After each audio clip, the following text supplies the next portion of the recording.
you ready? Jamie Markley, David Van Camp, and Scott Robbins. We just become best friends. Yep. Making sense of it all. Now I get it. And having some fun. Lighten up, Francis.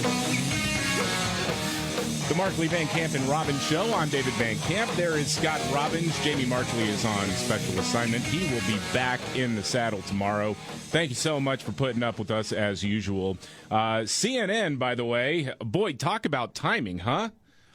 CNN magically got its hands on the audio of Trump talking about classified documents, the key evidence in the federal criminal case against him. Now, we don't know where this came from, correct? No, we don't. How do you do that? Do you mail it to him by courier? How does that get delivered to CNN, and how do they know what it is? I think that they have sources that are coming out and putting this out there. I just think it's very interesting to me that as the White House is spinning, trying to get away from the Hunter Biden scandal and Joe's connection to his crackhead son's business deals overseas, which he has denied having any involvement in. Mm-hmm. As soon as this thing starts to snowball, the White House is on its heels, and all of a sudden we have a really, really handy conversation changer, don't we? Yeah, yes. So we could play the audio. I at least at the first run of this, I don't want to play any edited version of it because I do think it's important for people to know what it is that is being put out there, what millions of Americans are hearing. And if you haven't heard it in full, I think it is important. The clip is about 2 minutes. Now, what are they discussing? So the setup is this. He's talking to a writer about Joint Chiefs Chairman Mark Milley, who said he was prepared to overrule Trump if he wanted to launch a military strike. Remember, Milley said that after the election, guardrails were in place. And, I mean, remember, this is your coup. This is the insurrection that actually happened. You have unelected military personnel saying we were willing to take the keys away from a duly elected president of the United States. But Trump, in this clip, is explaining how it was actually Milley who wanted to launch a strike against Iran. And so that is the context that leads up to this part that is supposed to be really damning with the whole classified documents indictment and prosecution. These are bad, sick people. That was your coup, against you. It started right at the beginning. When Milley's talking about, you were going to try to do a coup. No, they were trying to do that before you even were sworn in. That's right. Trying to overthrow your election. Well, with Milley, let me see that. I'll show you an example. He said that I wanted to attack Iran. Isn't it amazing? I have a big pile of papers. This thing just came up. Look. This was him. They presented me this. This is off the record, but they presented me this. This was him. This was the Defense Department and him. Wow. We looked at him. This was him. This wasn't done by me. This was him. All sorts of stuff. It's pages long. Look. Wait a minute. Let's see here. Yeah. I just found, isn't that amazing? This totally wins my case, Mm-hmm. Except it is like highly confidential, secret. This is secret information. But look at this. You attack, and Hillary would print that out all the time. She'd send it to Anthony Weiner, the pervert. By the way, isn't that incredible? Yeah. I was just saying because we were talking about it, and he said he wanted to attack Iran and what. These are the papers. This was done by the military, given to me. I think we can probably, right? We'll have to see. Yeah, we'll have to try to figure out a See, as president, I could have declassified. Now I can't, but this is classified. Now we have a problem. Isn't that interesting? Yeah. It's so cool. I mean, it's so. Here and I have. And you probably almost didn't believe me, but now you believe me. No, I believe it's incredible, right? No, hey, bring some Cokes in, please. Bring some Cokes in, please. I laughed out loud when I heard that, actually. So Trump last week said to Brett Baer that he was showing off newspaper clippings, printed out news stories, which Trump does. Oh, yeah. That's well, he had a bunch of them in those boxes. Right. Yeah. Basically, these were the plans as reported by Breitbart, Red State, whatever news article that he had printed out. That's his defense, that it wasn't actually the classified material that was being showed. He does intimate here, though, in this, or suggest in this audio, that actually it was. These are the papers. These are the documents. And again, I don't know. And without knowing what papers actually were being shown, it's kind of hard to make a judgment call. Now, again, I've made the case before. If the federal government wants to nail him to a wall, they're going to do it. And this certainly does not help his case. You know, again, there'd be no reason to talk about declassification of newspaper articles. Right. Unless clearly he says I could have declassified these, but I can't now. Unless it's a news article about sources are talking about a classified thing. So I don't know what it is that he was showing. It certainly doesn't help his case. It doesn't help his defense. But, again, who knows? Who are these people?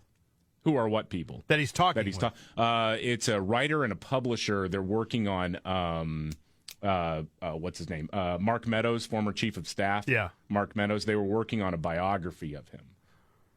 And so he was going to be doing interviews, so he's on the record, but then he slips in this is off the record, by the way.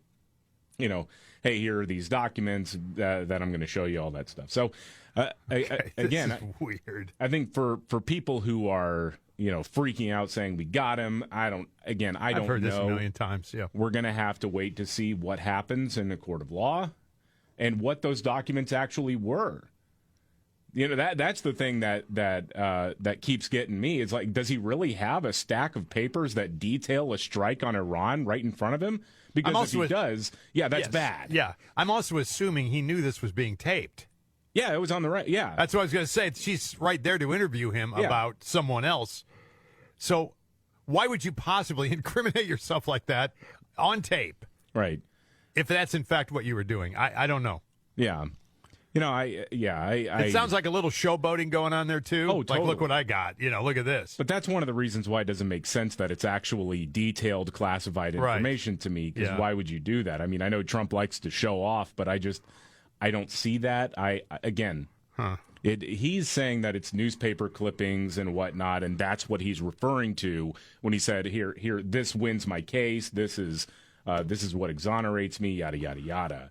Well, I'm assuming those two women would know whether it was a newspaper article or not. Yeah. Anybody ask them? Huh? I don't know. Right. Yeah. So I don't know. I've heard some people saying that Trump himself was the one who leaked it, which he has leaked stuff about himself before. Yeah. I just don't get this, though, from let me back up. If I found out that he was the one who sent it to CNN or someone on his team did it, I wouldn't be all that floored or surprised. But to me, strategically thinking, it doesn't make a lot of sense because this totally changes the conversation away from Hunter Biden. And so I don't know what the play really is here if Trump is the one who is leaking it himself.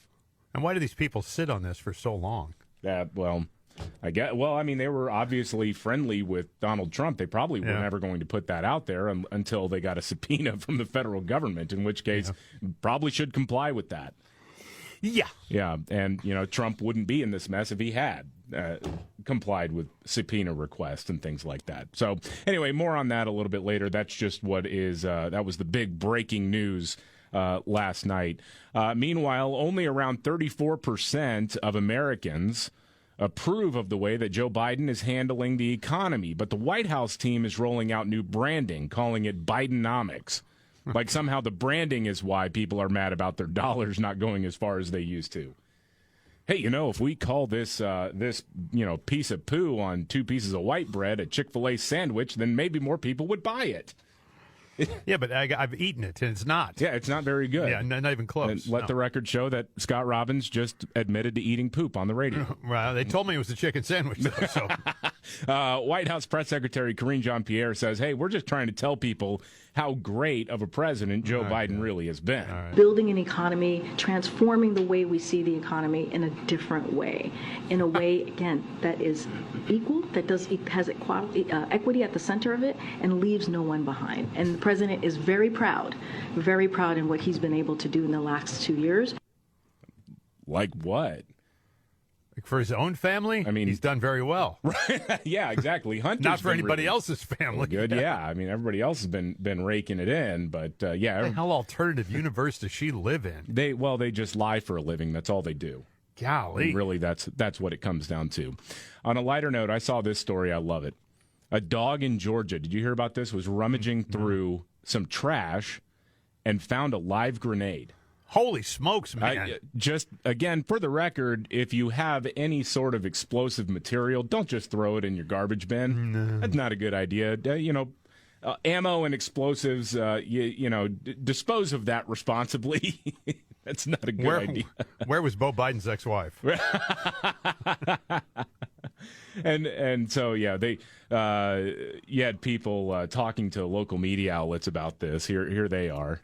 First I prayed, then my husband and I and the dog left, and my son left as well. We have this loose dog in the neighborhood that just is tearing up trash. And we went in the backyard. It was a gun clip and what looked like a fake grenade. So when I went out there, I was like, no, this looks pretty real. Oh, well, yeah. Nobody was hurt. They did have to evacuate the street, though.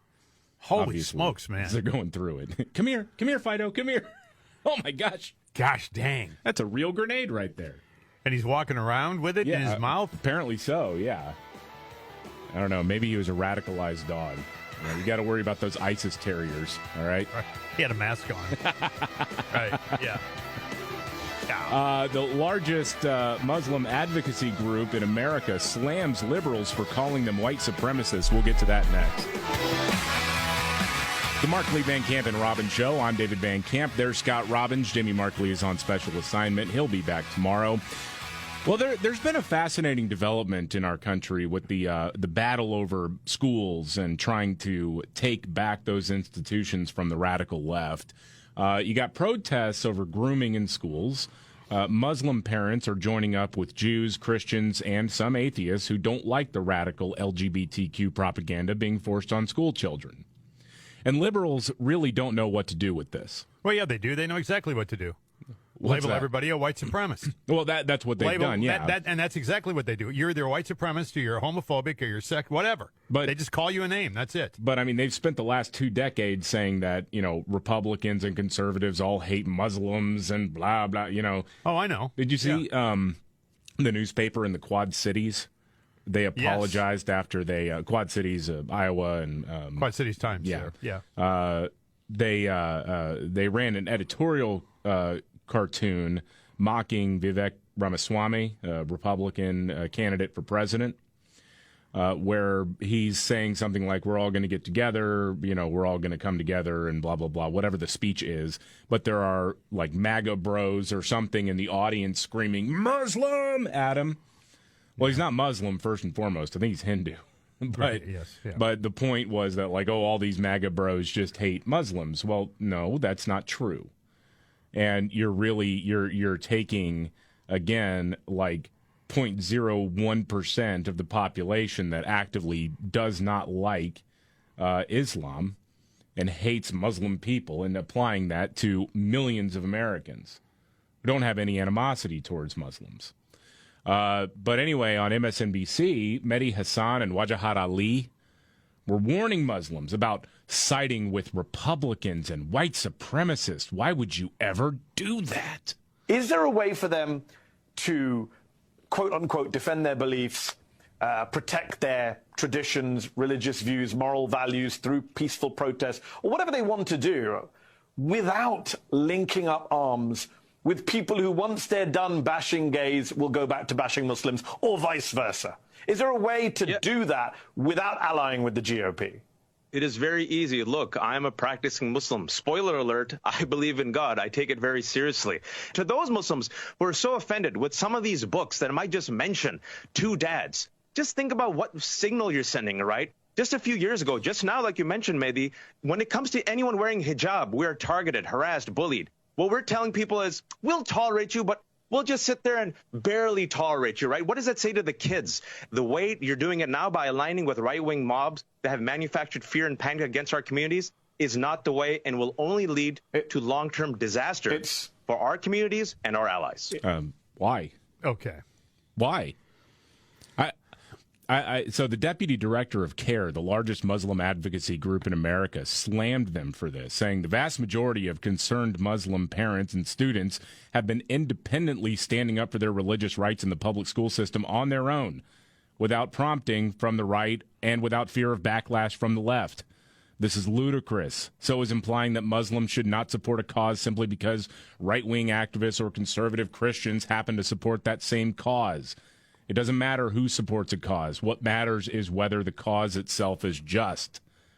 That's why Muslim activists in America have spent years standing up for various just causes, even though doing so sometimes puts us on the same side as far-left activists, even communists hostile to Islam. We didn't care who supported each cause. We cared whether the cause was just. And, I mean, with this particular organization, I haven't, trusted them a whole lot. They've really sided with some weirdos in the past, but at the same time, I mean, how dare these people go on television and tell Muslims that they have to abandon their religious beliefs? See, that's it, right? Yeah, that's it.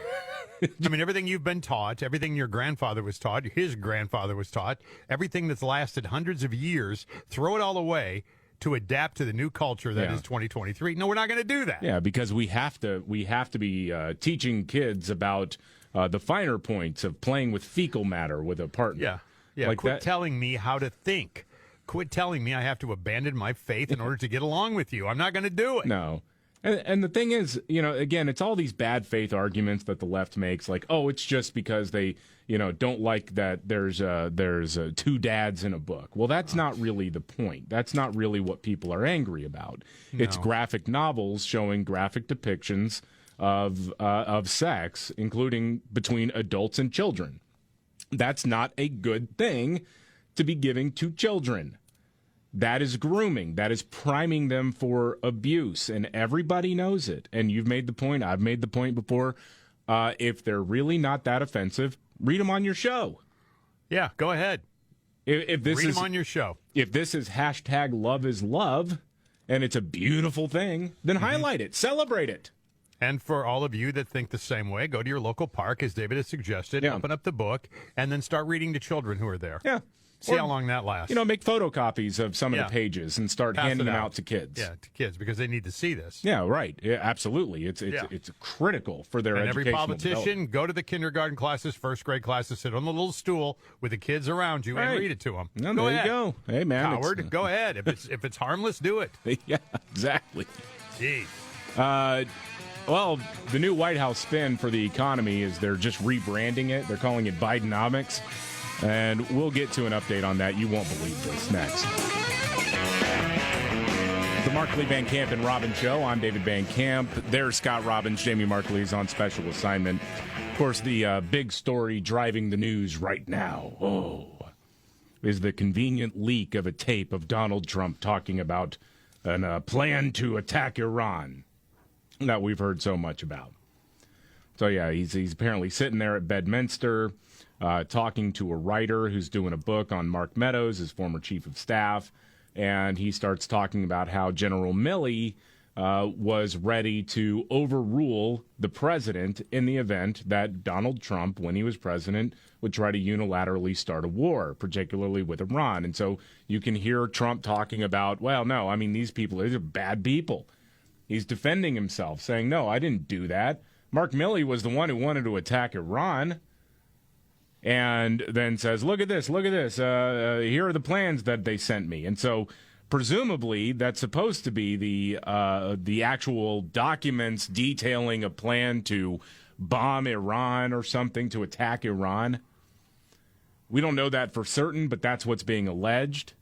he says, well, they were like newspaper clippings because there was a lot of news at the time about when Mark Milley, the chairman of the Joint Chiefs of Staff, was out there talking about how he was willing to lead a military coup against the president. And so I don't know if he is really referring to newspaper articles and printed out web articles, or if he really does have whatever material he could show off. I have no idea.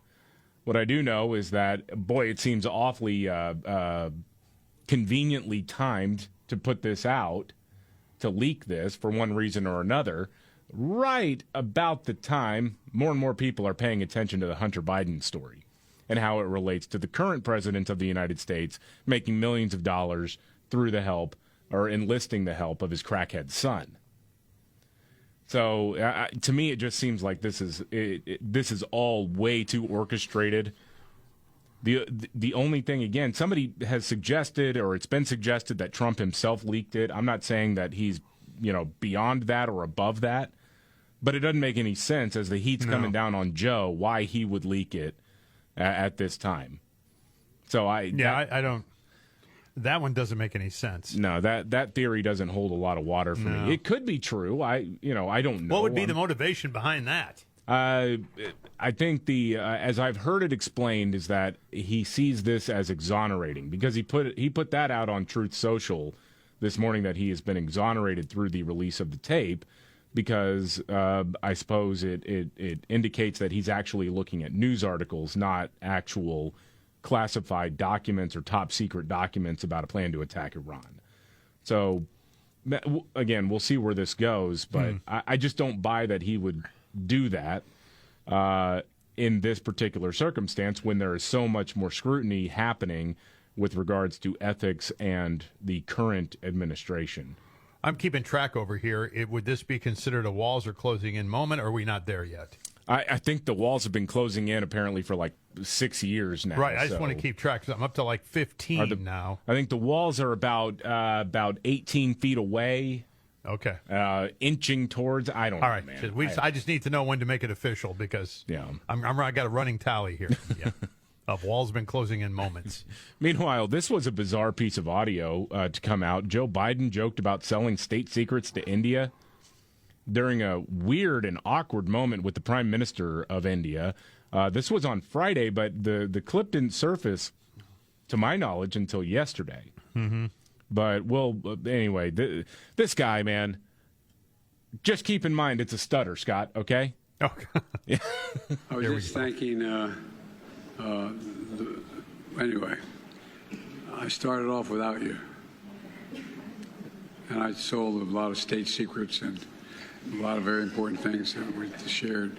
Now, all kidding aside, look, we're teaming up to design and develop new technology that are going to transform the lives of our people around the world. I like the courtesy laugh in there, where it's like, all kidding aside.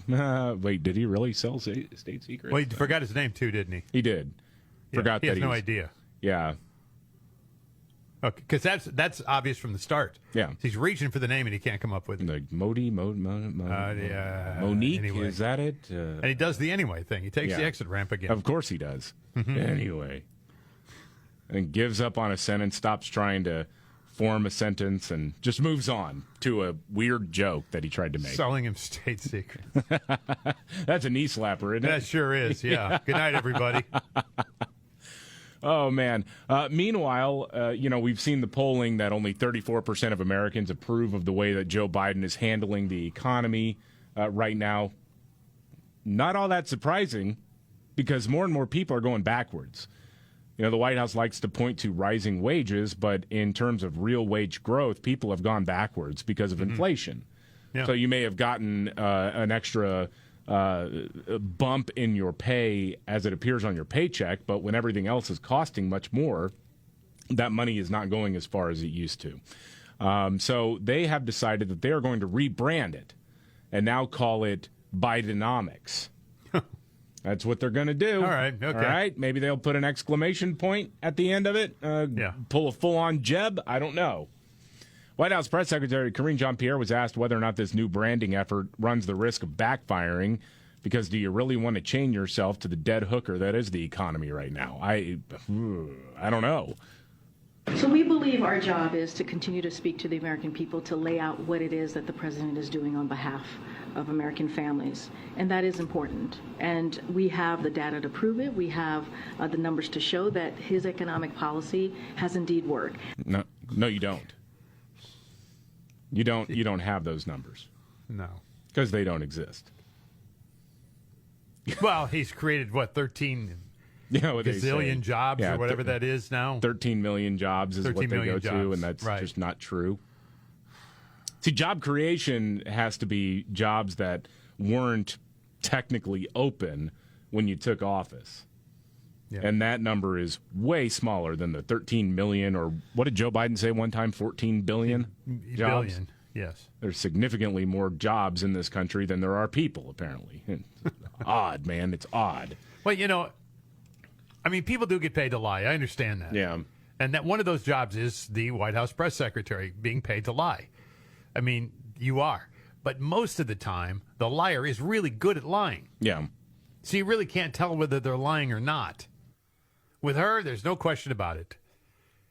Does she write her own sentences for these things? Is it I think her she tries. who's writing this to deliver it to the press? But remember, she got kicked in the back of the head by a mule at the age of 7 and then fell down a well, was down there for 3 weeks. So all things considered, she's actually functioning at a very high level. It's really remarkable, though. Trying to sell me that. I mean, that's crazy. Yeah, it's not just lying, though. It's asking you to not believe what you're experiencing. Every day she's trying to convince me to buy undercoating. I'm not going to do it. All right, moving on. It's that time of the show. Go around and talk about maybe not the biggest story of the day, but something that certainly caught your eye. This is What's Your Story, Scott. What's your story today? Today's story is The Flash. The movie has made history for DC Comics and that world. The new superhero film suffered the biggest second-week box office domestically drop after the movie plummeted 75.2% from its dismal opening weekend. Wow. The movie cost $200 million, not counting all the promotion that went with it. That's just the movie. Featured Ezra Miller. Now, this guy is in a heck of a hot water, too, right now. He was arrested in Hawaii for disorderly conduct following an incident at a bar. He was accused by two parents of grooming their daughter with cult-like behavior since she was 12 years old. That was part of it. And then, of course, he threw himself in the mental health institution or whatever. But the movie featuring him earned just $15.3 million in its second weekend, after it fizzled out at $55 million after the opening weekend. Again, $200 million plus another $56 million to promote it. So the 73% drop by moviegoers is the worst one for DC Films in its second weekend, even beating out the previous record of The Suicide Squad at 71.5% drop during the height of the pandemic in 2020. Yeah. Not good. Are people burnt out on superhero movies, David? Well, I think this one has some extra baggage to it. One, DC has had the DC universe trying to build it up like the Marvel universe. It has just not worked. And some of it's because it's just not as compelling content. It just feels like another superhero movie. Like it's not, there's nothing special about it. There's nothing, there's no comic relief in the same way. The characters and actors aren't as engaging as they are in a lot of the Marvel Cinematic Universe. And I'm not a big fan of any of those movies at all. I can watch the Marvel movies. I have no patience for most of the DC stuff I've tried to watch. It just feels very boilerplate to me. And then you throw on top of it the idea that the star of it is an alleged diddler, right? Who has had a lot of run-ins with the law, and people just don't want to go see it. So, and there may be some superhero burnout, but I think it's more just probably the bad press of the star of the movie. Jean-Claude Pierre Van Damme has said that actually the movie was great. It's a great box office, and it will continue to skyrocket. Right. Yes, exactly. Yeah, exactly. I like this story. Maury Povich, he's retired, of course, from his talk show, did that last year. He's launching an at-home DNA paternity test company. This is brilliant. And it's called The Results Are In. Like unbelievable. The catchphrase, you are the father or are not the father. Right. He says, quote, "I've been around paternity testing for more than 20 years, so I know exactly what's going on and how we can help those people who are looking for fathers, fathers who are looking for children, fathers who don't think they're the fathers, and fathers who think they are the fathers. I've seen firsthand how DNA testing can change lives and bring families together. Yeah, or blow them up, one of the two. Yeah, well, we're making it easier and more affordable than ever before." Wow, man. I mean, you might as well. Get in on it while you still can, while you still have that brand recognition. Holy smokes. Hunter Biden's going to be a minority shareholder in it, isn't he? You're right. He's like, I just want to know. That guy's been playing Johnny Appleseed all over the United States for years. 17 LLCs, though, will be won't really know it's him. Yeah. All right, coming up, we've got Texas college professor who's been fired for teaching biology. We'll get to that and much more. This is the Markley, Van Camp, and Robbins Show. The Markley, Van Camp, and Robbins Show. I'm David Van Camp. There is Scott Robbins. Jamie Markley is out today. He'll be back tomorrow. So a college in San Antonio has fired a biology professor for teaching biology. Dr. Johnson Barkey, he's been teaching for like 22 years. He was at St. Philip's College in San Antonio, and he's been given the boot now because students were offended by him saying that sex is determined by X and Y chromosomes. First Liberty Institute is representing him. They sent St. Philip's they sent him a letter demanding he be reinstated. So this goes back to November of last year. 4 of his students walked out of his class when he stated that sex was determined by X and Y chromosomes.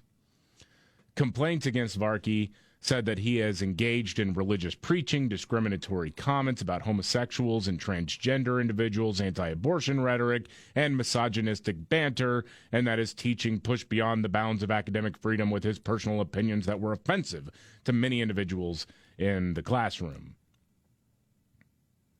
So he's saying, hey, look, I was teaching from school-approved and science-based curriculum, but St. Philip's College said, no, your teaching was religiously based. So they fired him earlier this year. And so now, essentially, First Liberty is saying, hey, look, reinstate him or else we're going to sue. Yeah. And I trying to find out what exactly he said is kind of difficult right now because, I mean, did he say something inappropriate? Because if all he said was, no, transgenderism isn't a real thing, biologically speaking, he'd be absolutely right. It's not. I mean, there's got to be more to this, right? Doesn't there you would have think, to be? But I don't know anymore, man, because, dude, you have right now GLAAD, the big LGBTQ activist group, that is actively calling on major social media platforms to deplatform those who go against the Alphabet Mafia's doctrine, saying, "Hey, look, if you're spreading misinformation about transgender health care that's crucial and life-saving, then you should be deplatformed." Now, it's not crucial, and in fact, I mean, there are many countries in Europe right now that are backing away from the brink because they've seen what this has been doing, especially to kids, when it comes to the gender-affirming care, also known as sex change operations. And so, wow. So look, to me, it wouldn't surprise me at all if you had a few students who caused a scene and maybe the guy said one thing that could be construed as offensive, and then they just give him the boot because they don't want the headache. They don't want the kids to walk out, essentially. I just want one institution to actually stand up for a professor, for a teacher. Well, the idea was great because you could go into learning institutions, colleges, diverse points of view. Debate was always taking place. There was extended dialogue. You can't have any of that anymore. Yeah. Oh, the woke mind virus has it's taken over. I mean, you can't do anything. You can't even come on campus to speak about or lecture about diverse points of view because you're not allowed. They'll disrupt you. They'll try to bar you from even entering the theater or wherever you are. I mean, this is where we are. So it's no surprise to me that when something like this pops up, it's like, well, yeah, because they've gotten away with it and they just continue to do it. Yeah. What's going to happen here? So this is an interesting one to follow. Yeah. See what happens. It's weird, too, what happened to a few of my professors that I knew, who I knew were liberal at the time, but used to want to foster debate. And I was really bummed out there. I don't want to, put a target on him or whatever. There's a professor I really liked. Didn't see eye to eye on a lot of things, but he always fostered debate. Sometimes those debates got heated, but that was important for the academic exercises that we were doing. Yeah. And then a few years ago, he signed on to this letter at the University of North Texas demanding that Donald Trump Jr. not be allowed to speak. Yeah, and it's just the woke mind virus just eats everything, man. It's a bummer. All right, this is the Markley, Van Camp, and Robbins show. Are you ready? Jamie Markley, David Van Camp, and Scott Robbins. We just become best friends. Yep. Making sense of it all. Now I get it. And having some fun. Lighten up, Francis. This is the Markley, Van Camp. I'm David Van Camp. There's Scott Robbins. Jamie Markley's on special assignment. He'll be back tomorrow. So the big news of the day is that right on schedule, someone leaked the damning audio of Donald Trump talking about classified information. Just as soon as people started asking serious questions about whether or not the president, Joe Biden, was involved in his son's business deals, maybe getting a cut of the action, leveraging his position of power to do so. Just as soon as more people are asking questions about that, we get this audio about Orange Man being bad. I'm always damnedest thing. I'm sorry, huh? I get fixated on the idea that sent through the mail, courier. I think probably attention, Jake Tapper. I think probably on a flash drive or on an attachment to an email in an envelope that was sent to CNN.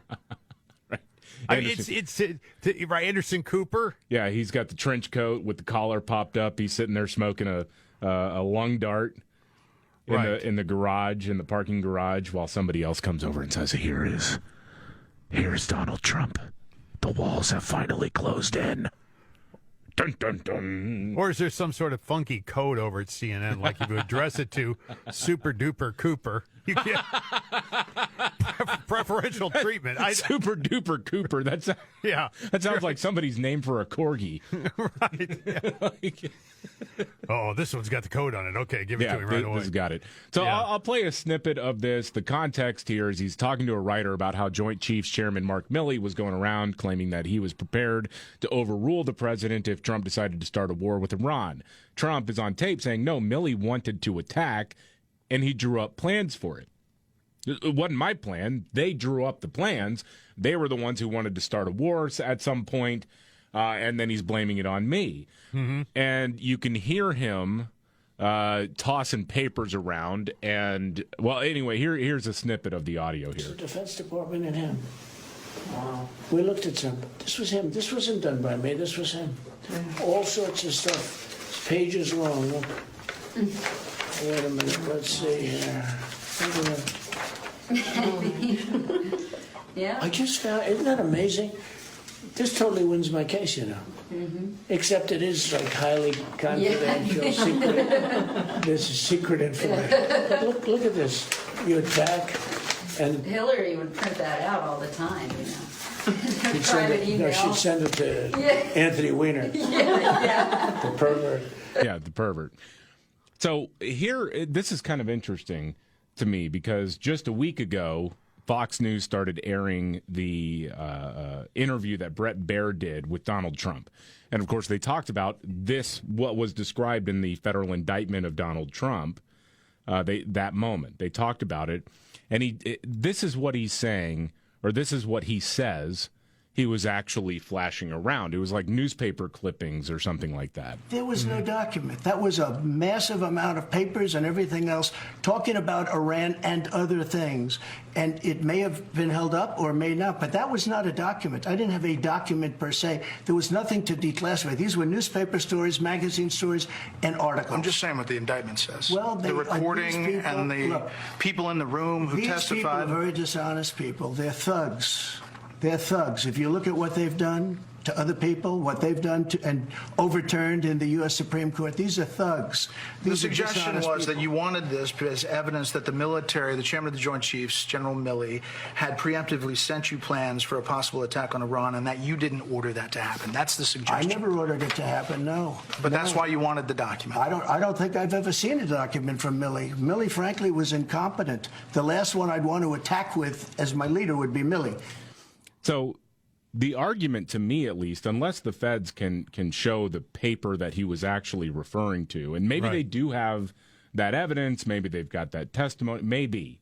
You know, I have no idea. This is just going off of what Trump said here, where he says, I'm showing him newspaper clippings.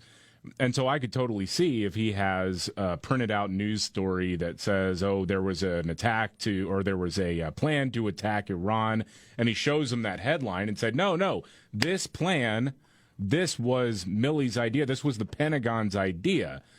And then he said, you know, if he's saying I could have declassified it, it could be that he's saying I could have shown you all the details, but I can't do it now because I'm president. Right. So that's plausible.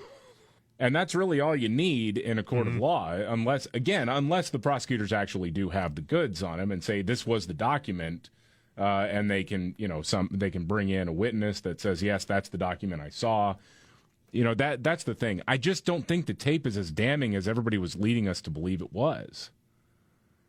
To me, again, depending on what level of evidence exists right now, I don't know that this is a slam dunk thing. Well, also it depends on what you want to hear. Oh, totally. Yeah, I mean, I guess. You know, I mean, you can take that 600 different ways, I suppose. Yeah. I don't know. I've heard so much talk about damning information and walls are closing in and nonsense like that about Trump for years now. Well, yeah, and there have been plenty of times where you read something in print and you think, oh, my gosh, did Donald Trump really say that? And then you hear the leaked audio of it or whatever, and it's like, oh, well, actually, it wasn't that bad. So I don't know what the greater context is with regards to the paperwork that he's handling. I have no idea. Yeah, I don't either. But it is kind of funny that the same people who are saying the Hunter Biden, Joe Biden corruption scandal is really just about a father expressing love for his child are now saying, send Donald Trump to Gitmo today based on this tape. So, again, got to keep an open mind about it because maybe they do have the goods. Maybe the prosecutors do. But to me, the tape was not nearly as damning as I thought it was going to be. So we'll have more on that a little bit later. Meanwhile, something like 3/4 of Americans feel that the country is on the wrong track, and a lot of people are blaming Biden because nothing is really working. His top advisor, Anita Dunn, went back to it's an old favorite of the Biden crew. It's your fault that you don't understand how great things are. Oh, okay. Yeah. I was wondering when they were going to get around to it. People are just starting to really feel the effects of these programs that got put in place the first 2 years of Joe Biden's presidency. He had a truly historic rate of success when it comes to major economic programs that are building the foundation and the infrastructure for America to lead the world, not just in innovation, but in manufacturing, in the number of jobs we've created, in exports again. People are starting to feel that now. People are starting to feel that, huh? Yeah, finally. Like what? I don't know. Give me a reference point. What, because now inflation is only at a 20-year high or a 30-year high, not a 40-year high? Well, it is the boiling water syndrome, right? Yeah. I mean, now all of a sudden you look at things and it seems normal. Right. You know, I mean, we've normalized it, and we continue to do so. Yeah. It's the shock to the system. Then it's the slow, gradual normalization of high prices, grocery stores, gas stations, you name it. But you're still seeing people. I mean, the thing is about out of control of inflation. The thing is that it's a cumulative effect. Yeah. You obviously you feel the pinch when it hits. When gas prices are $5 a gallon or more, you feel that immediately.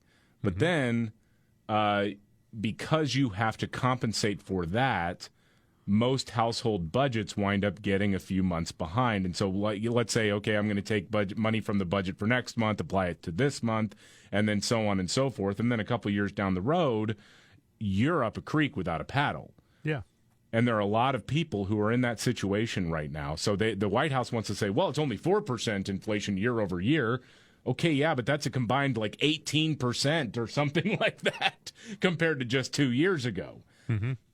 So that's a problem. That's a big problem. And these people are just lying through their teeth and telling you over and over again that what you're experiencing isn't real. That the reason you're dissatisfied with the direction of the country, or the reason that you think that Joe Biden's not very good at this whole president thing, is because you're just not smart enough to realize it. You're not an economist. You don't see the nuts and bolts. You only go to the grocery store and pay your light bill and fill up your gas tank a couple times a week. They want to tell you that what you are experiencing is not real. You know, the thing is, you cannot ever in the history of the world, history of economics, flood the market with something and expect nothing to happen in return. Yeah. I mean, I always go back to this. I've told this story before, and David, you're probably rolling your eyes here, but the way I understood inflation, well, from an economics teacher in high school, stuck with me the rest of my life, because he looked at a bunch of idiots like me, mouth-breathing, jock heads in the room, and said, let me explain this to you guys. All right, you're at a party. There's 20 of you. There are 5 girls there. 5 girls. The value of those girls is pretty high because there's 20 of you. Only 5 of them. Door opens up, 100 more come in. All of a sudden, the value of those 5 girls drops precipitously. I got it. I understood completely what was going on when he said it, right? And he's absolutely right. He was absolutely right. And a great teacher got through to lunkheads like us, and we went, oh, okay, now I get it. And I think about that every time we talk about inflation. Now it's a buyer's market, huh?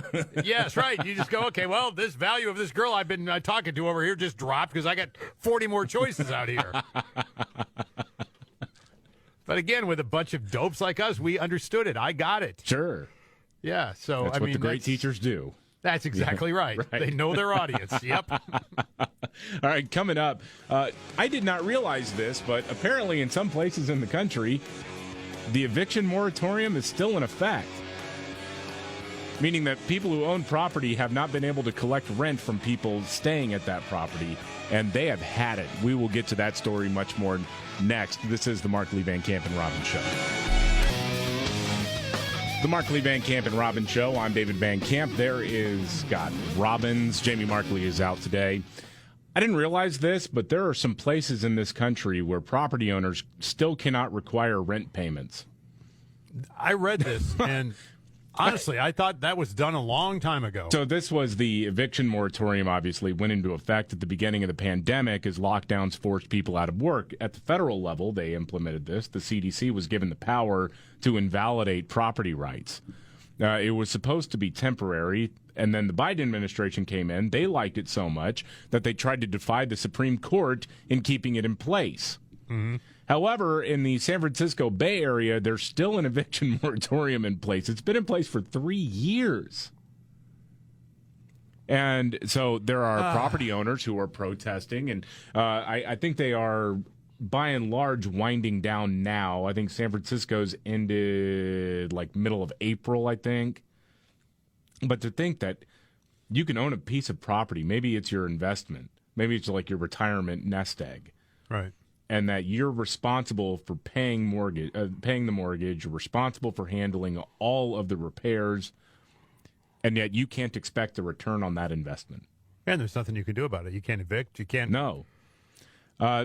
So the AP had this story. Retiree Pamela Hale has paid property taxes, because of course you still have to pay your taxes, insurance and other bills on a house that she rents out in Oakland.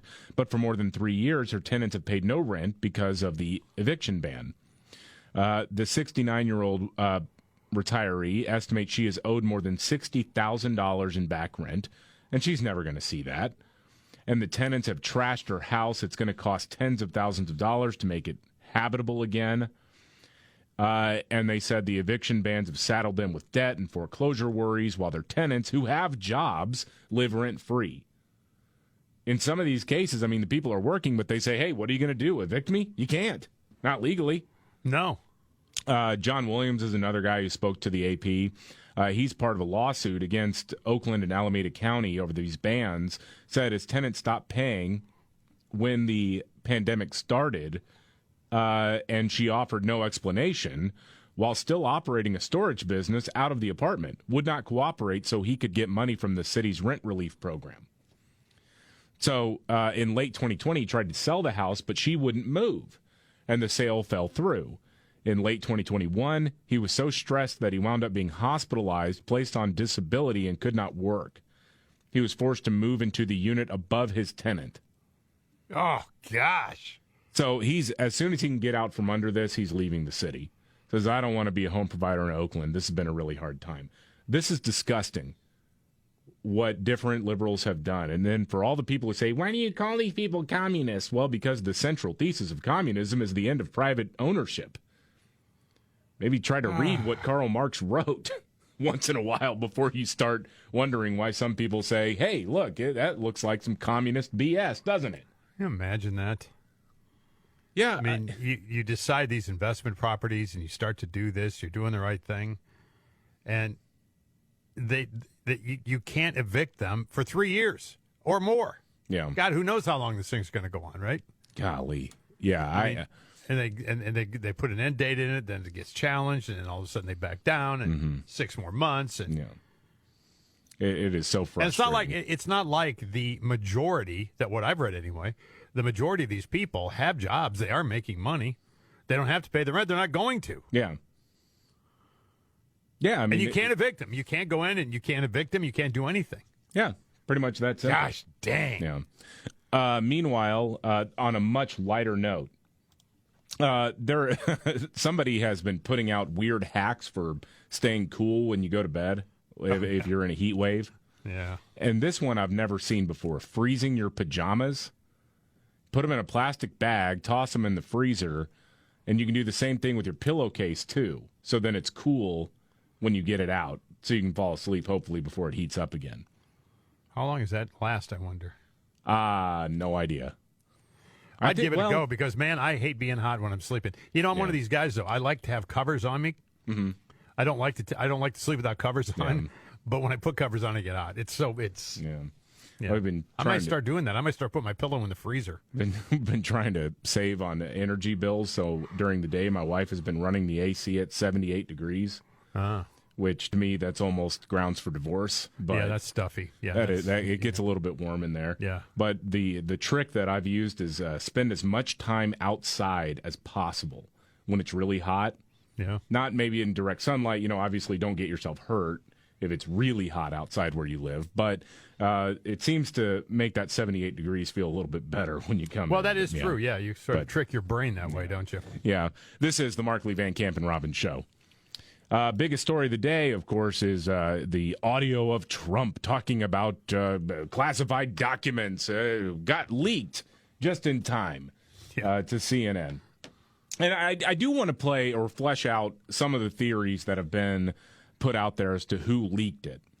And one of the theories is that Trump himself was the one who sent it over to CNN because he sees it as an exoneration. Fox and Friends was actually kicking this around. Steve Doocy, the Deuce, was on the loose talking about this this morning, and I want to play that for you here coming up in just a couple of minutes. Also, an embarrassing gaffe from a presidential candidate, someone running for the Republican nomination, whose name you might not recognize, but boy, this is a pretty funny piece of audio.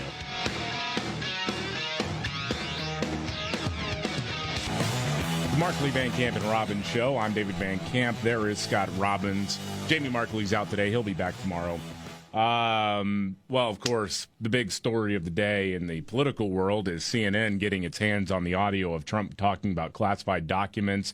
This is the key evidence in the federal criminal case against him. And I think there's a lot of wiggle room for Team Trump, honestly.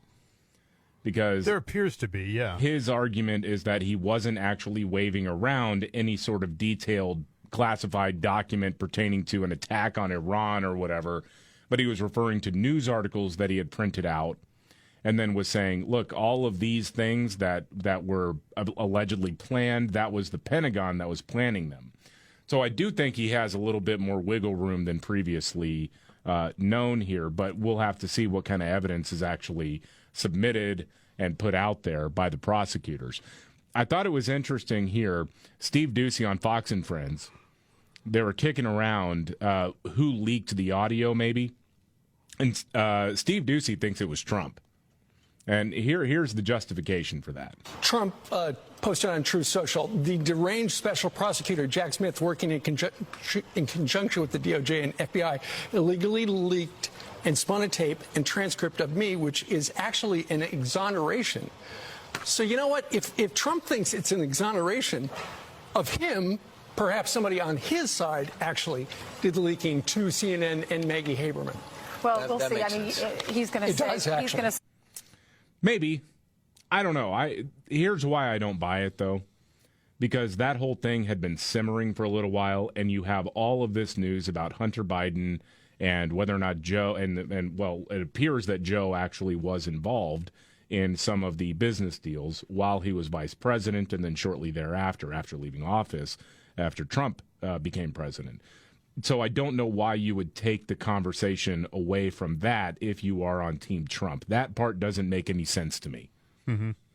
But it could be, and Trump has leaked things out on his behalf in the past. So maybe he did. I just don't understand that strategy of putting it out there. Why not? If you are going to leak it from your own side, why not wait a couple of weeks? Or, I mean, honestly, why even leak it at all? The court of public opinion is not what you have to win in. The court of law is what you have to win in here. And I think he's got a pretty good defense, but the idea that he leaked it just doesn't seem to make a lot of sense to me. Yeah, I'm trying to figure the strategic reasons behind it. Because it doesn't exactly exonerate him. No, it shows that... Yeah. I think it shows that there's a little bit more nuance to the conversation than was previously disclosed. But yeah, go ahead. Sorry, I interrupted. No, you didn't. I guess my whole point is generally when Trump does something on the chessboard, there is some sort of strategy behind it. Sometimes you don't see it right away. Maybe this is one of those things. I don't know. Yeah. But it's just weird to me. The whole thing's weird to me. Yeah. The whole thing's weird to me because you knew tape was rolling. And you were talking about this stuff freely. Mm-hmm. Which, to me, then, does actually provide that reasonable doubt in there, that he's not actually showing documents, but he's showing news reports, and then talking about the existence of said documents, which, I don't know, maybe that would be something they could nail him on, too, that you're confirming that this Iran plan was real or something like that. I don't know. I just think... the government's case may not be as rock solid as they're trying to lead everybody to believe it is. Oh, it's fascinating to me because, again, there's usually something behind his madness, so we'll see. Yeah. Meanwhile, after getting a sweetheart deal from the Justice Department, Hunter Biden was at a state dinner with his dad. We talked about that a little bit. It also was attended by Attorney General Merrick Garland. You know, they weren't that close to each other, though, David. They were across the room right, from each across other. the room. But I've heard this thing about 1 million times. Yeah, it's I major. don't even know if they converse with each other or not. If nothing else, it's a major middle finger to everyone else in America. Well, of course it is, and the look is terrible. Yeah. The White House, though, says they're not worried about potential ethics breaches. Here is Karine Jean-Pierre talking about this. As you know, and we have laid out very early on in this administration, when it comes to ethics, when it comes to how we all kind of move about and how we respect clearly the government ethics here. This is an administration has been incredibly transparent on that and has put some very strict rules. And so I can speak to that. I can speak to how the president has moved forward in making sure that the people who work for him and himself are held to kind of a strict course of action. But I'm not going to speak to anything that's related to the case. I'm going to anything about guardrails for the president's family? I'm just not going to speak to anything that's related to this case. Do any guardrails exist? I'm not going to speak to anything that is related to this case. As you stated, there are we've had when it comes to ethics, we take that very, very seriously here in this administration. Thank you, everybody. Yeah, bye. Yeah, we take ethics very seriously in figuring out how to get around those things. I mean, says the lady who just got slapped with a warning for violating the Hatch Act. Right. Okay. Yeah, Strict right. guardrails. Yeah. I saw where they kicked that South African guy out again, by the way. The African the African reporter, Simon, American, but I forget what African, his name is, yeah. It booted him for 6 months. Yeah, they did. Because he kept interrupting. Right. How'd you go? Bye. See you later. 6 month ban. Why are they punishing a strong black man? See, I don't know. This is the most racist presidential administration that we've seen in my lifetime. But Karine Jean-Pierre hated him. Oh, yeah. Hated him. Yeah. Just wanted to get a word in edgewise. I just like it's so arbitrary. 6 month ban. Yeah, there you go. Okay. The mayor of Miami, Francis Suarez, is running as a Republican in the presidential primary. He's doesn't really stand much of a chance. I mean, this guy was a Democrat forever and is now Republican and is trying to mold himself as the future for the Republican Party. Hadn't really made much of a splash until now, and he made a splash for the wrong reasons. Big swing and a miss during an interview on the Hugh Hewitt show. Hugh Hewitt asked him about the Uyghurs in China. This is the ethnic minority that's being rounded up and put in concentration camps. I mean, we've all seen over the years horrific stories about slave labor, about people being held in these concentration camps, and also their body parts being used on the black market. Mm-hmm. So, some wealthy guy in China or elsewhere in the world needs a liver. Well, they'll just cut open one of these Uyghurs, take a part of the liver or the whole thing, who cares, and send it over to that guy. Mm-hmm. It's disgusting what China is doing. So Hugh Hewitt asked Francis Suarez about this. What are you going to talk? Are you going to talk about the Uyghurs here if you are president of the United States? Will you be talking about the Uyghurs in your campaign? The what? The Uyghurs. What's a Uyghur? Okay, we'll come back to that. You won't be. You got to get smart on that. Holy cow! What's a Uyghur? What's a Uyghur? They wobble, but they won't fall down. What's a Uyghur? Holy cow! I like how you laughed. Like, what are you talking about here? You're running for president? Yep, running for president. Doesn't know what that is. I mean, he wasn't goofing. He didn't know what a Uyghur was. No, he was What's laughing. A Uyghur? Yeah. What's a Uyghur? What do you think? What is a Uyghurs in your campaign? The what? The Uyghurs. What's a Uyghur? Okay, we'll come back to that. I like that. What? Oh, what? We'll come back to that. What's a Uyghur? Give you a chance to Google it. Holy cow! Well, we're gonna take a 3-minute commercial break, so you got a chance to fire up Wikipedia here and to figure find out what that a Uyghur is. What is that? What is a Uyghur? They're saying this guy's been on the campaign trail for 2 weeks, and he's already had his Gary Johnson "What is Aleppo" moment. Exactly. You're done. You're done. Yeah. And that, just stop now. Yeah, it's actually been quite a big conversation. But I will tell you this, man. I'm fairly confident the Chinese Communist Party is going to be giving that guy a donation. Oh yeah, sure. They'll throw money in. He doesn't even know what the Okay, cool. Yeah. Yeah. Neither do we. Here we go. Good. We usually just buy off politicians who deny that we're running concentration camps. If this guy actually doesn't even know that that's an issue, that's even better. He could be our guy. Yeah, it's an EV from Ford.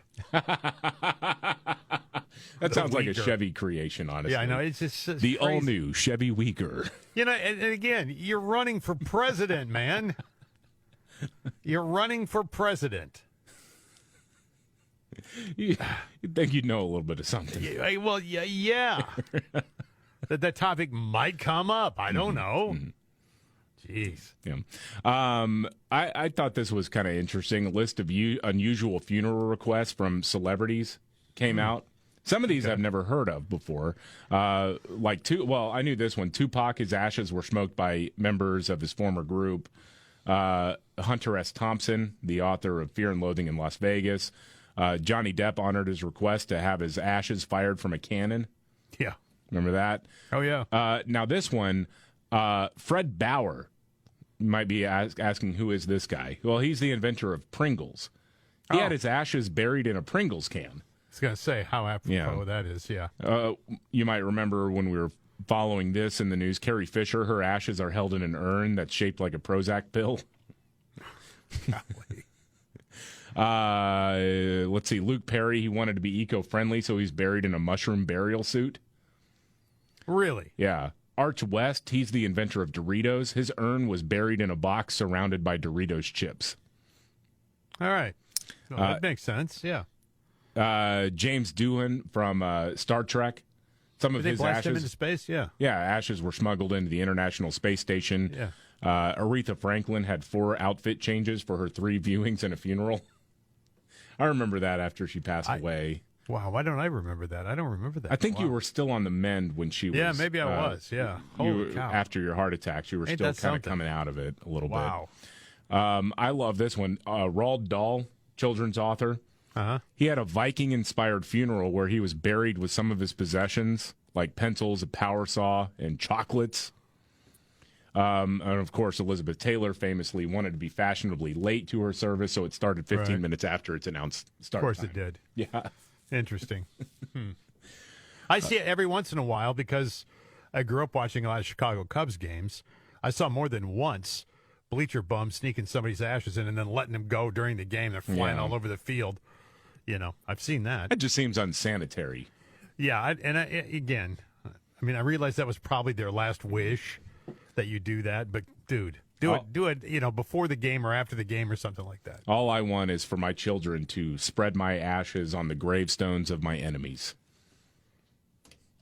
Oh, yeah, because they got there before you did, right? Yeah, exactly. Yeah, okay. got it. Scoreboard. Yeah, right. Exactly. And I'm not buried in a box 6 feet under. Right. Free with the wind. All right, we got a news update on the way. This is the Markley, Van Camp, and Robbins Show. The Markley, Van Camp, and Robbins Show. I'm David Van Camp. There's Scott Robbins. Jamie Markley is out today. He'll be back tomorrow. Thank you so much for being here. Boy, did you see what Anthony Fauci's next play is going to be? Yes, I did. He's going to be a professor at Georgetown University so he can continue to poison young people's minds. Golly. Yeah, Georgetown University announced that former White House medical advisor Anthony Fauci will join its faculty in July as a professor in its infectious diseases division. His first role since leaving a decades-long career in government service late last year. Starting on Saturday, Fauci will serve as distinguished university professor in the School of Medicine's Department of Medicine in the Division of Infectious Diseases, an academic division that provides clinical care, conducts research, and trains future physicians in infectious diseases. So you, too, can learn how to destroy America in 2 weeks. Wow, man. Man. You know, again, once you're in the cool kids club, in the DC and media elite circle, you can fail as much as you want, and you'll always have a job. Always. It doesn't matter what you do. It doesn't matter how many lives you ruin. It doesn't matter how many times you lie. It doesn't matter how many times you obfuscate the truth. It doesn't matter. You will always have a job, and you will always be greeted as a great liberator. That's right. This is a guy who on multiple occasions said, well, if you disagree with me, you're disagreeing with science. Le science, c'est moi, says Anthony Fauci. Mm-hmm. Science's only begotten son. Right. No, it is that exactly where you go. I mean, that's where isn't that where Elizabeth Cheney went? Yeah, did she go to Georgetown or another? Not Georgetown, but some other university. Yeah. You know. Well, I mean, Hillary Clinton has some title at Harvard, right? I mean, this is what happens. Academia loves you. I saw somebody ask the question, and I can't believe that it actually even is a question in some people's minds. Why is it that when Democrats talk so much about student loan debt, why they never actually want to target the source of the problem, which is out of control cost of college? Because universities pay tens of thousands, if not millions of dollars, and charge that to students' bank accounts. Mm-hmm. And they say, why don't Democrats ever talk about that? I don't understand it. Well, it's because these Democrats want a job after they're done in politics. That's where they all go. Mm-hmm. You know, you look at where their campaign donations come from. In large part, it's from academia. When you look at experts say that Democrats are always right, you know, anything like that, it's always coming from academia. because that is a symbiotic relationship. But honestly, it's between two parasites. But you have the university system that relies on Democrats to look the other way while they fleece 18-year-olds. Mm-hmm. And then, Democrats reward them with all sorts of grants to study transgender hairdressers in Nepal. I'm not making that up, actually. No, I know you're not. That's actually something that was in that your government, that your tax dollars were going towards, was a grant for transgender hairdressers in Nepal. Well, important, really important communities. Yeah. So very marginalized. So that's right. It doesn't matter. And, Anthony Fauci's another example. In a sane world, this guy would be put on trial. But instead, he's going to get a nice, cushy gig with Georgetown University, and he'll be able to live out his golden years in peace. He's like 80 years old now, isn't he? Yeah, he is. What are his golden years? Yeah, but he's a spry 80, okay? Jamie Markley, David Van Camp, and Scott Robbins. We just become best friends. Yep. Making sense of it all. Now I get it. And having some fun. Lighten up, Francis. This is the Markley, Van Camp, and Robbins Show.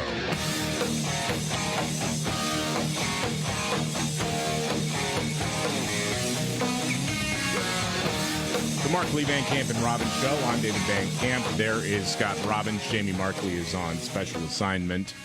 Well, I think this is really funny to me, and it's a sign of desperation, but I'm afraid the way that so many media outlets carry the water for the Biden administration, it's going to work.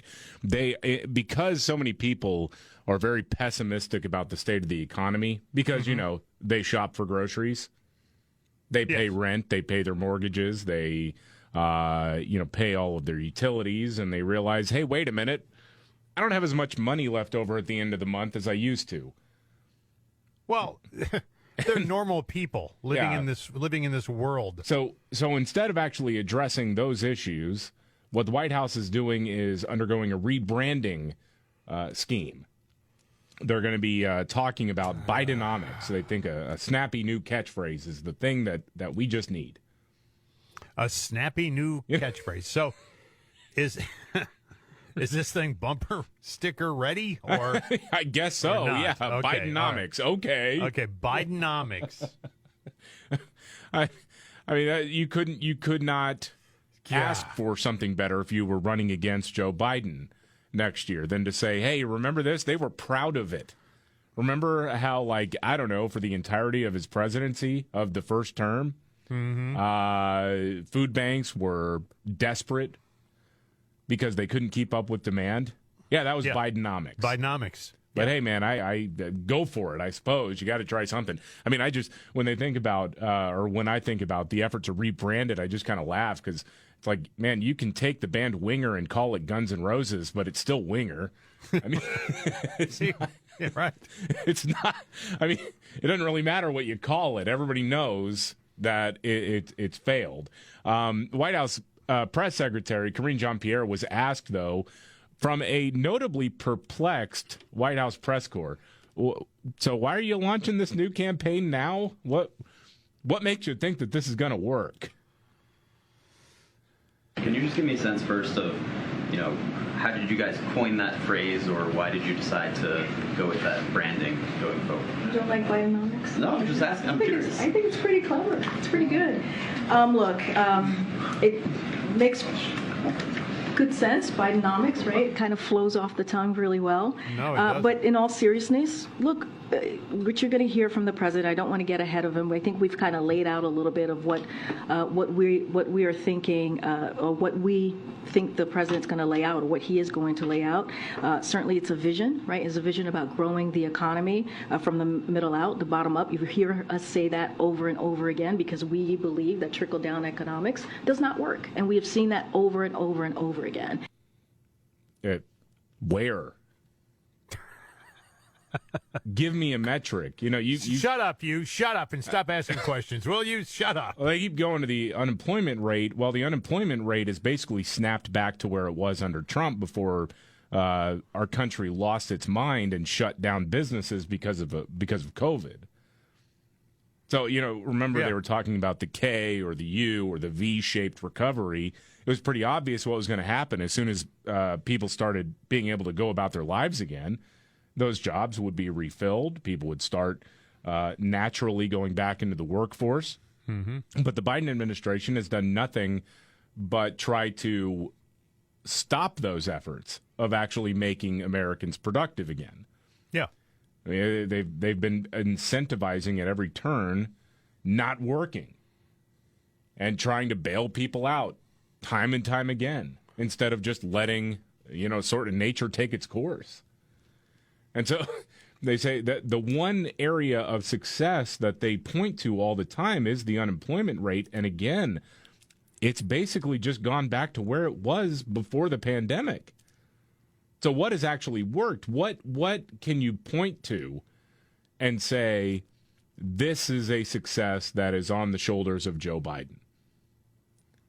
None. Yeah, I'll wait for the answer. I'll just be sitting over here waiting. Right, nothing at all. But sure, yeah, new branding that ought to do it, right? That ought to do it.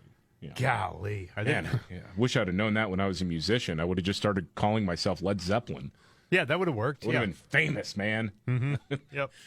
Moving on. Remember, we have an update to a story that we talked about a while back. Remember, there was a college professor who accosted pro-life students. They had a booth set up at, where was this, Hunter College? Shalene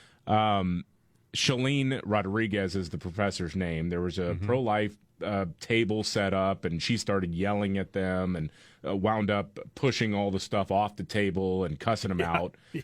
And as that video started making the rounds, a New York Post reporter went in to her apartment building and tried to get a little interview with her. She came out with a machete and held a machete to the guy's neck. Yeah. And then when they left, she followed them. Well, we have an update now. The district attorney's office in the Bronx has set up a disposition date for Shalene Rodriguez. As Fox News puts it, a machete-wielding New York City professor who allegedly threatened to chop up a New York Post reporter.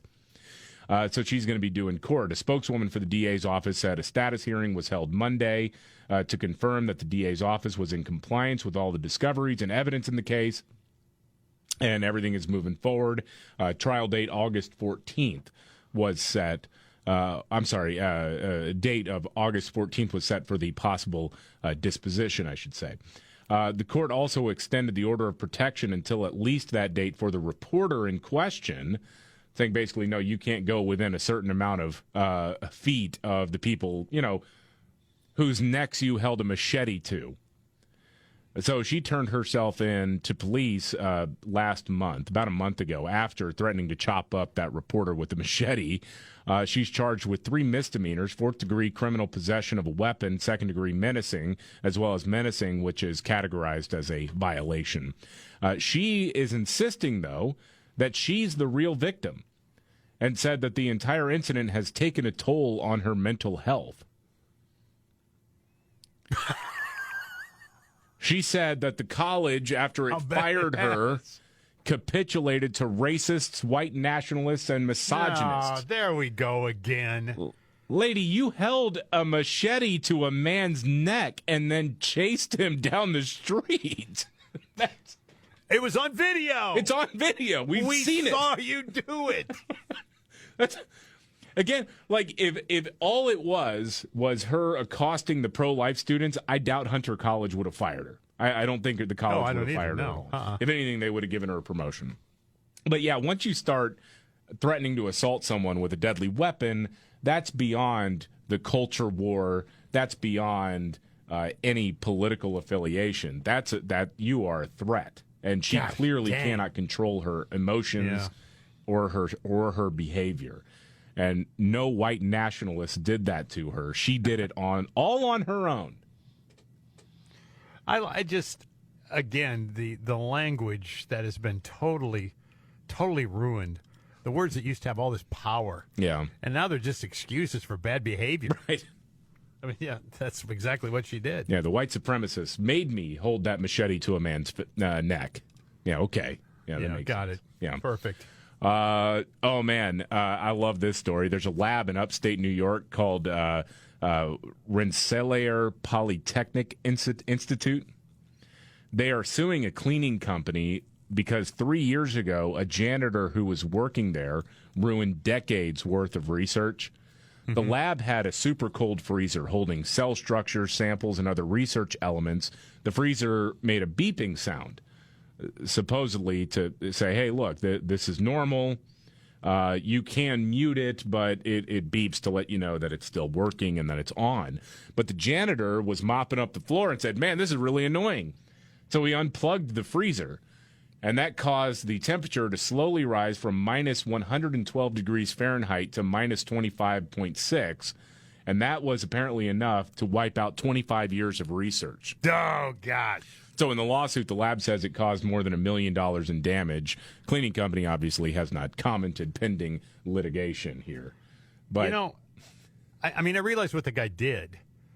There's no backup plan in place. I mean, if the power goes out. Yeah.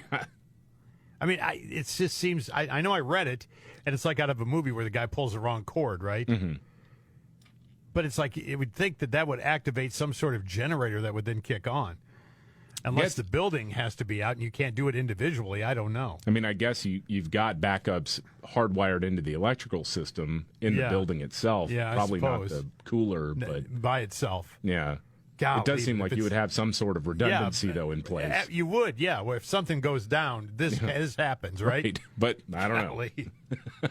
Everything else is held together with duct tape and twine, apparently, at that particular lab.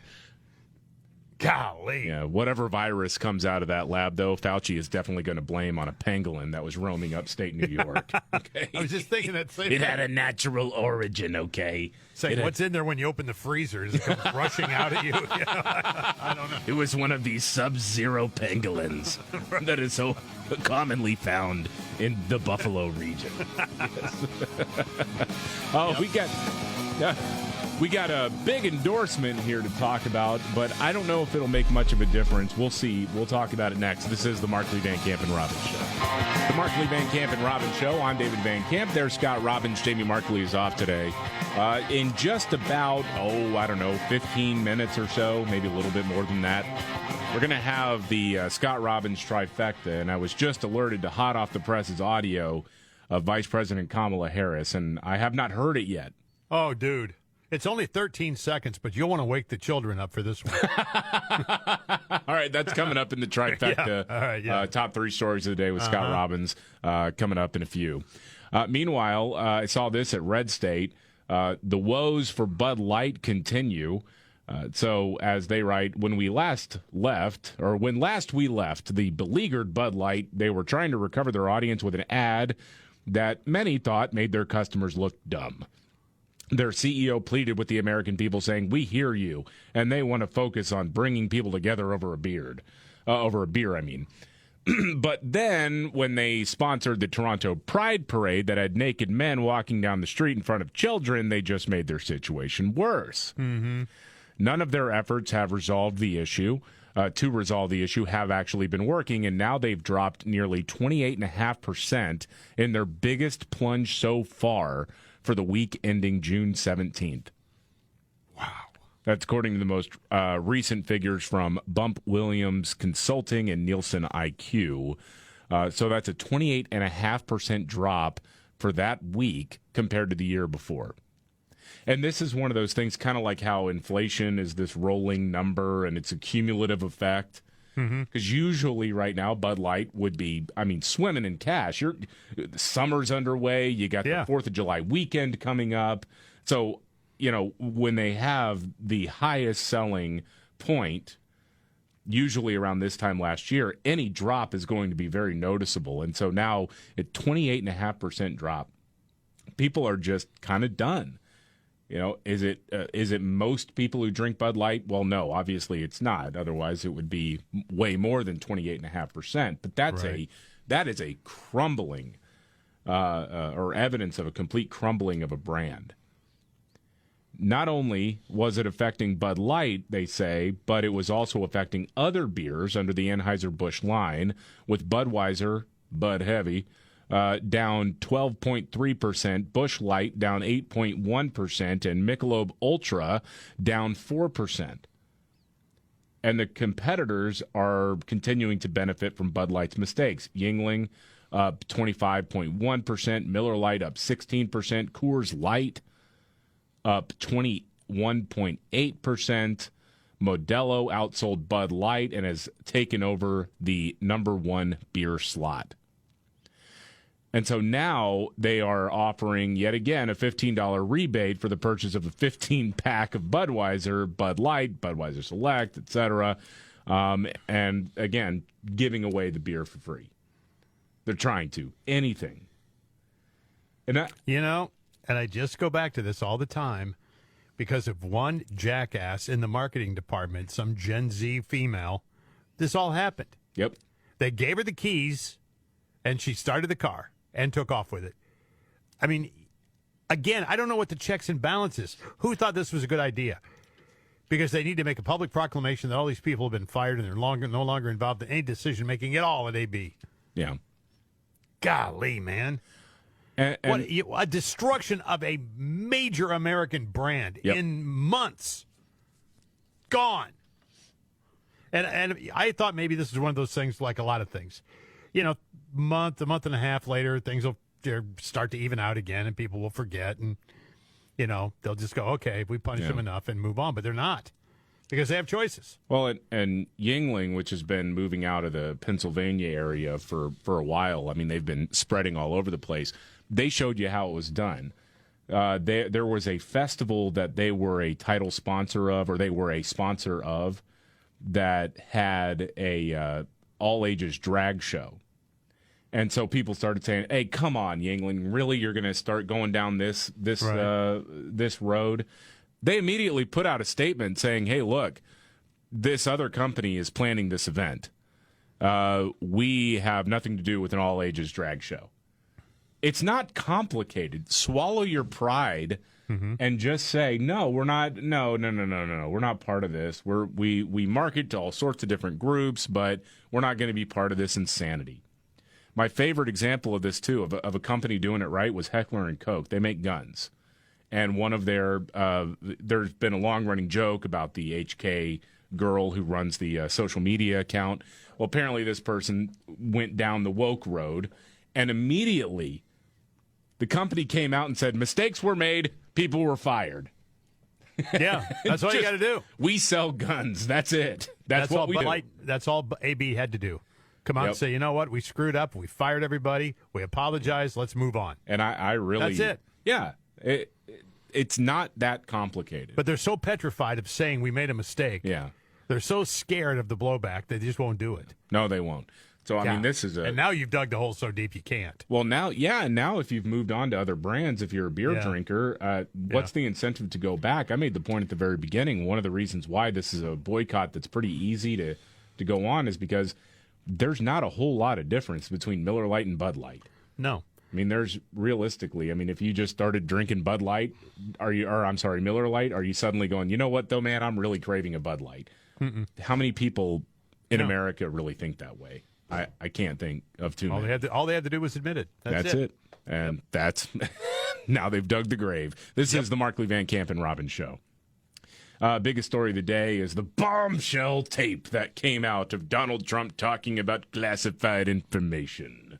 Oh, no. The walls are closing in this time for sure. Again, yeah. I think, again, that the tape is actually way less damning than I thought it would be. Oh, you and me both. Because there is a ton of wiggle room for Donald Trump to get out from under this.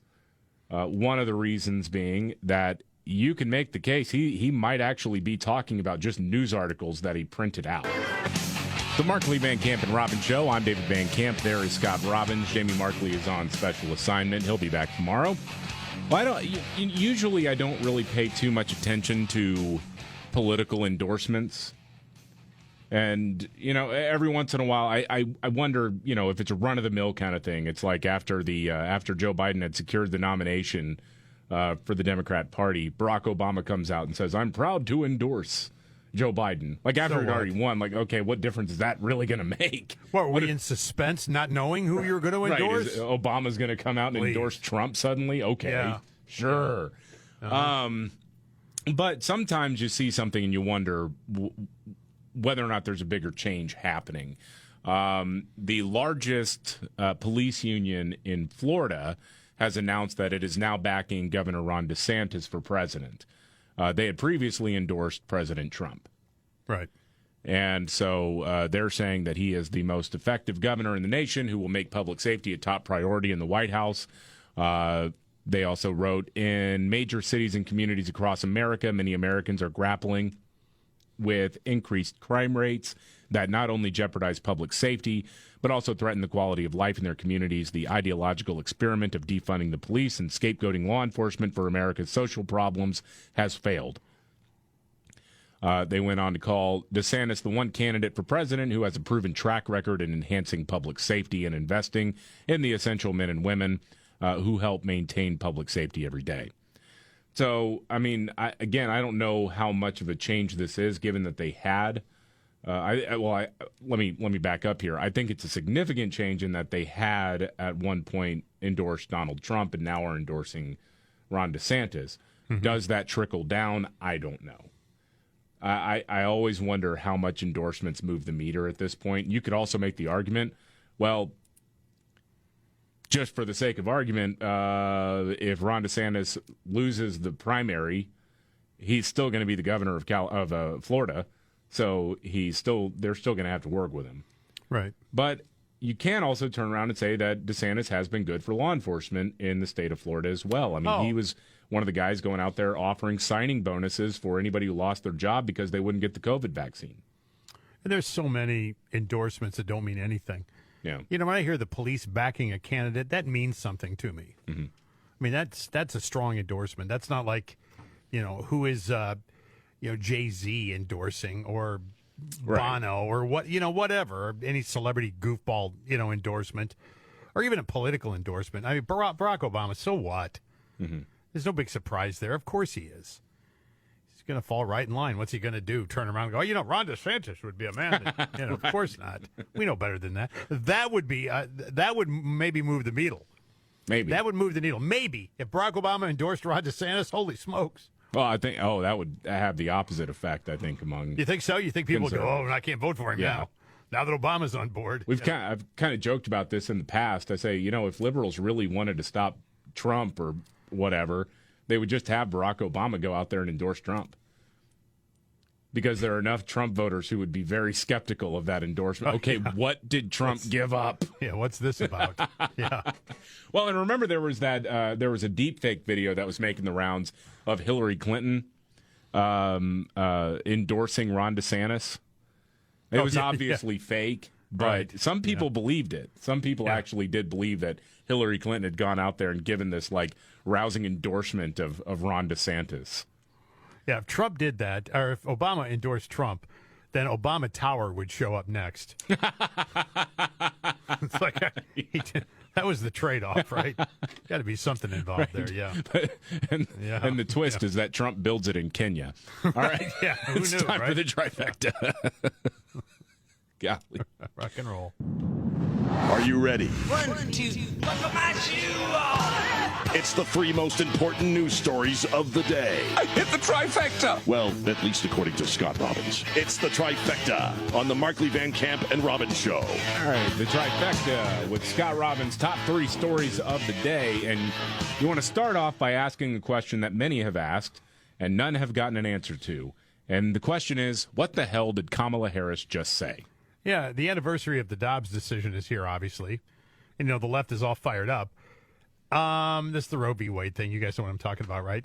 So Kamala Harris was talking about that yesterday. I understand why they keep her under wraps and very rarely allow her off the leash, because things really break bad. This is yet another incoherent mess, providing us, though, with a great soundbite. So let's play What Did Kamala Just Say? And, here we go. But let's always take a moment to also see what we have achieved thus far, while we clearly see the moment that we are presently in. So we have achieved a lot. Okay, David, to you. What did Kamala Harris just say? Take a moment to also see what we have achieved while we clearly see the moment that we are presently in. Mm-hmm. I guess it's saying, hey, we haven't lost everything. Like in Illinois, you can still kill a baby up to the moment of birth. I guess. I mean, I guess she sometimes thinks she can wing it and go off script. Either that or the teleprompter just completely failed on her. One of the two. Could be. But man, I mean, but she's known for it. I mean, we can play some of the highlights here. Well, they're just incoherent mishmash of words. And the thing, I just want to say this. The thing about her is everything she says is that tone and that cadence. That is the most important thing you're going to hear all day. Yeah. You know? And it's just mishmash muck. You are because you have been forced to have to take it seriously. The whole nation should understand and have a level of empathy to understand that this can happen anywhere in any peace-loving community. It's just... And I wonder why she has a negative -17 rating right now. I mean, well, yeah, the NBC News was saying lowest rated... Or Vice lowest President approval ever. rating ever in the history of NBC's polling, yeah. Remember when she was trying to explain inflation? One of my all-time favorites. This is an all-timer. This is on her greatest hits. People there going into their third year of this pandemic. You're talking about cost of living. Mm-hmm. Was it wrong to consider inflation transitory? I mean, these price spikes seem like they're going to be with us for a while. We have to address the fact that we got to deal with the fact that folks are paying for gas, paying for groceries, and need solutions to it. So let's talk about that. Short-term solution includes what we need to do around the supply chain, right? So we went to the ports of Los Angeles, Long Beach, Savannah, Georgia, and said, hey, guys, no more 5 days a week, 8 hours a day, 24/7. Let's move the products because people need their product. They need what they need. We're dealing with it in terms of the long term, and that's about what we need to do to pass Build Back Better. It strengthens our economy. I have no idea. I mean, you try to follow along, right? Yeah, you really do. You can't. No, you can't. All right. It's the trifecta top 3 stories of the day, according to Scott Robbins. We're down to number 2 now. RFK Jr. I saw this. I did too. So weird. All right, he's doing shirtless push-up videos. I mean, I'll give it to the guy. He's 69 years old and he's ripped. Yeah, but he could only rip out like 8 push-ups. I know, but I look at the guy and I'm thinking to myself, hey, 69. He's got implants. Well, who's that goofball on MSNBC with the glasses? Oh, Chris Hayes? Chris Hayes. Yeah, the guy who looks like a less masculine version of Rachel Maddow. Yes. Yeah. And he was talking about, well, this is probably helped by chemicals and like he's shooting steroids or something. Yeah. Maybe he is. I don't know. But he had tweeted a video of himself doing push-ups shirtless. And he had his jeans on, too. Yes. Said he wants to make health a top priority in his administration. Quote, getting in shape for my debates with Joe Biden. He tweeted this out Sunday, along with a video of himself. He also wrote that if he's elected, quote, he will restore America as the global example of health and well-being, and he will continue to lead by example. Now, Joe's been known to throw the push-up idea at a few people, hasn't he? That is true, yeah. That would be something. Remember, wasn't that in Iowa? He told a farmer, look fat. Look fat? You want to do push-ups? We'll do push-ups. I'll do it. Yeah. Let's do it right now. Want to run a mile? Yeah. I don't know. It just seemed odd that he was only able to pull off a handful of push-ups, but he does look cut. Dude, he does. I mean, so I thought it was his head on somebody else's body when I first saw it. Maybe it was. I did. Yeah, I was thinking to myself, holy smokes, man. He's like doing a bench press with like 50 pounds, and it just seems odd to me.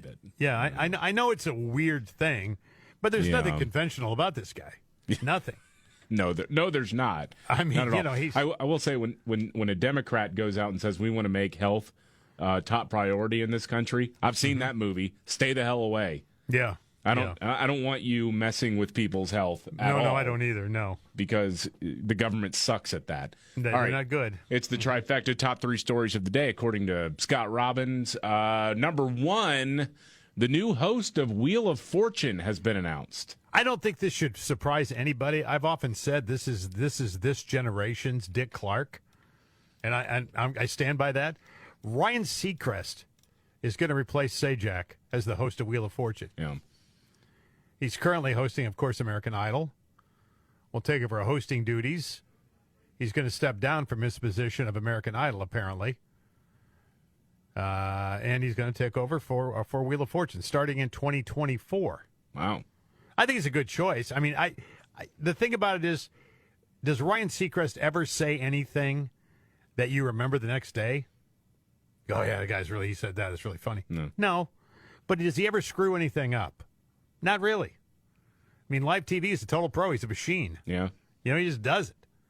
So I got no problem with him taking that gig, but I bet it pays well, too. Well, yeah. But well, he's got like 6,000 jobs anyway. Right. Does he still do a morning radio show? I think he does. No, I know he used to, but a lot of times with those types of syndicated products, they record it the day before. Yeah, that's true. And they do like 4 or 5 shows a day, don't they? Yeah. So they can anyway. Yeah, you can't, because you can get away with that. You don't have to. You don't have to be live on the air. Everything's kind of evergreen anyway. Yeah. So I don't know. Good for him. I mean, he's a guy. I don't necessarily root for him, but I don't root against him. Yeah, he doesn't irritate me. Whatever. He just kind of blends right in, and he does his job and goes home. He just always strikes me as the kind of person who just came right out of a lab somewhere. Exactly. Yeah. Like it's the Wuhan Casey Kasem Institute of Technology or something. Yeah. There's just these guys, man, and they can do this like it's automatic. Yeah. And they never screw anything up. That's why I look at great news anchors like that. It's like, I'm not going to remember a damn thing this guy ever said or did, but I watch it and I go, ooh, no screw-ups there. You don't even notice it. It's that flawless. Yeah. I mean, it's really that good. All right. Someday they'll say this about me. No, they won't. Never happened. Well, you are pretty automatic, man. Ever, yes. You are pretty good. Yeah, you screw things up from time to time. Yes, it's okay. I do. Yeah. It's okay. We all do. That's the trifecta top 3 stories of the day, according to Scott Robbins. We got a news update and Nimrod's in the news coming up on the Markley, Van Camp, and Robbins Show. The Markley, Van Camp, and Robbins Show. I'm David Van Camp. There's Scott Robbins. Jamie Markley's on special assignment. Thank you so much for being here. Donald Trump has responded now to the leaked audio of him talking about, presumably, classified information, the damning audio tape. And he did a quick interview with Fox News Digital where he said, hey, look, I had a whole desk full of papers, mostly newspaper articles, copies of magazines, copies of different plans, copies of stories having to do with many, many subjects. And what was said was absolutely fine. We did nothing wrong. This is a whole hoax. So he's doubling down on the line that he was referring to plans that had been detailed in news reports, not actually looking at the classified information in question. I do think that there is a little bit more wiggle room for his attorneys to work with than what the prosecution would lead you to believe. Because if you can make the case, no, I was just showing you articles and saying, well, I could have declassified everything in this, but I couldn't. As long as you're not actually showing the classified information, I mean, what is the actual crime here? So we'll wait and see how this develops. But he is apparently doubling down on what he had said about this with Brett Baer on Fox News last week. So that is your news update. I don't know how to take any of this stuff. I really don't. I mean, I sit back and I watch this and go, this just seems such a dumb thing to do if this is, in fact, what he did do. Yeah. If he's flashing stuff around for a couple of people writing a book. The way to look at it is to just sort of enjoy the ride, honestly. Just see what developments come out. We know what this is. We know that the feds are just trying to kneecap him as much as possible, trying to drag him down with as many court cases as possible. Yeah. And whether or not he did anything wrong, that's going to be up to a jury. So we'll just, honestly, you just have to kind of take the ride and see where it goes. Yep. Because there will be a lot of twists and turns, I guarantee you. Oh, yeah. Nobody knows how this thing really is going to end. All right, it's time for Nimrod's in the News. Here we go. When the going gets tough, Damn it, this is too hard. the dumb get dumber. All right, Ian. It's Nimrod's in the News on the Markley, Van Camp, and Robbins Show. I love the poorly educated. Nimrod's in the News. I love this story. So this guy in Indianapolis has been arrested for one of the weirdest armed robberies on record. Damian Boyce is his name. The cops say he held up a woman at gunpoint. She's going to check her mail. He shows up, points a gun at her, and then says, "Give me your money." She had about $100 on her, hands it over. But as he's taking her money, he looks at her and says, "Ooh, you're cute." He told her to find him on Facebook and add him as a friend. What? And then he said, "I'm going to reimburse you." Then he hopped on a bike, which for some reason makes it way funnier in my mind. Yeah, right. "Hey, I know I'm robbing you right now, but man, hit me up on Facebook," Hops on his Schwinn or Huffy or whatever, and then rides away into the night. Unreal. And then he started messaging her on Facebook. One of the messages read, "Look, just know I'm going to pay you back. It's a bleep way to meet, but bleep, you was too pretty to rob." For real. I'm sorry we had to meet up on those terms. Come chill with me. Well, he was arrested for armed robbery and charged as a felon in possession of a handgun. He had also been taken into custody the previous week for a separate crime involving robbery. He shot 2 individuals and assaulted another person with a brick. Is she going to wait for him till he gets out of jail? That's one of those stories. Right, yeah. Maybe that is how this ends. I have no idea. Who knows? All right.